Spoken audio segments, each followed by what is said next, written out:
Sahabat Muslim, kebiasaan berhutang memiliki dampak yang buruk pada kehidupan seseorang, yakni membuat jiwanya menjadi tidak tenang dan merasa risau.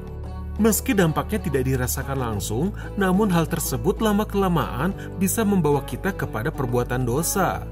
Semisal, seseorang menjadi sering berbohong demi mencari alasan ketika ditagih hutang. Bahkan seseorang rela meminjam uang ke bank demi menutup hutangnya. Padahal berhutang ke bank adalah perbuatan riba karena ada bunga yang harus dibayarkan dan tak sedikit pula jumlahnya. Hal inilah yang dikenal dengan lingkaran setan karena seseorang harus berhutang demi menutup hutang lainnya yang tiada berujung dan semakin besar jumlahnya. Selain dikucilkan dari kehidupan sosial, tak sedikit pula orang rela berbuat kriminal demi melunasi hutangnya. Oleh karenanya, hutang berpotensi menjadi salah satu pintu dosa bila kita lalai dan tidak amanah dalam membayarnya. Bahkan Rasulullah dalam setiap sembahyangnya sering memohon kepada Allah Subhanahu wa Ta'ala supaya terhindar dari masalah hutang piutang.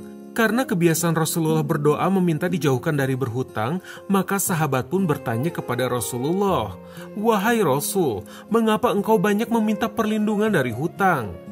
Rasulullah pun menjawab, sesungguhnya seseorang apabila sedang berhutang, ketika dia berbicara biasanya berdusta, dan bila berjanji sering mengingkarinya.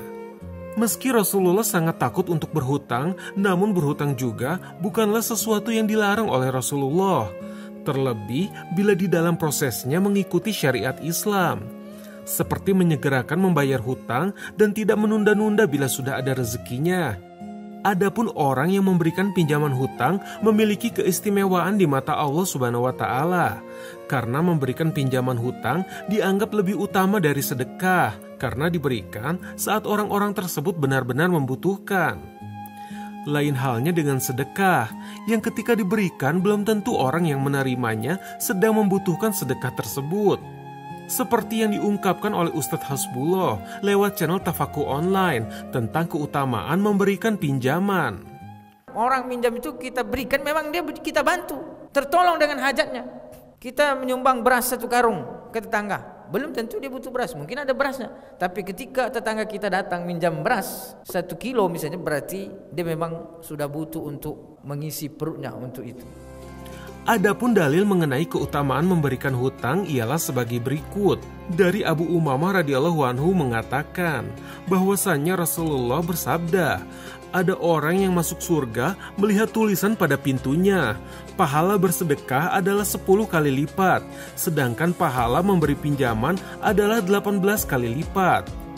Jika meminjamkan uang kepada saudara atau tetangga saja mendapatkan keutamaan di sisi Allah, lalu bagaimana dengan meminjamkan uang kepada orang tua?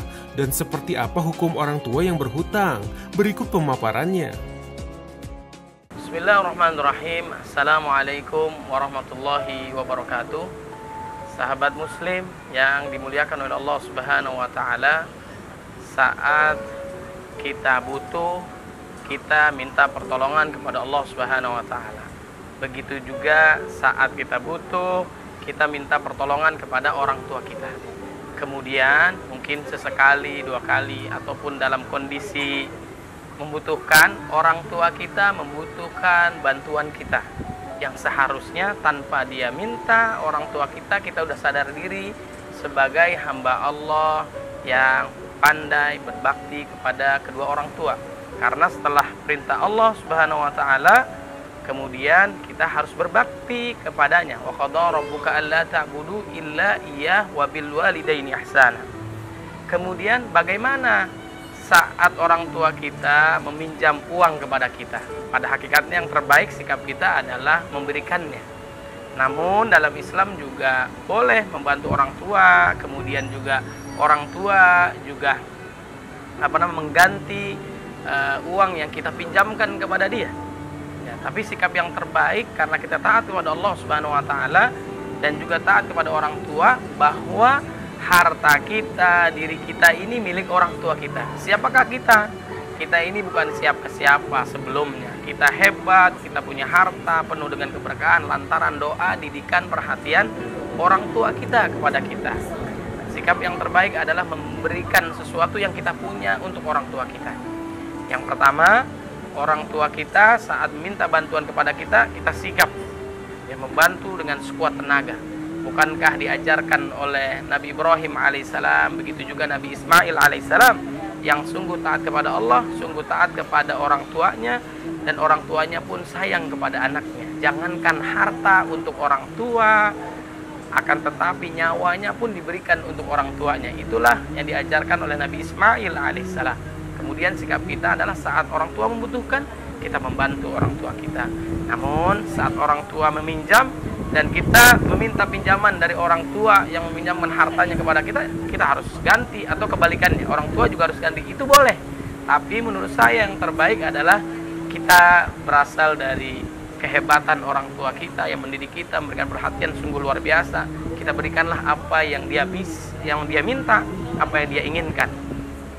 Kalaupun perjanjian awalnya meminjam, alangkah kurang ahsannya, kurang baiknya kita mengambil harta yang pada dasarnya sebelumnya adalah milik orang tua kita. Mudah-mudahan bermanfaat. Assalamualaikum warahmatullahi wabarakatuh.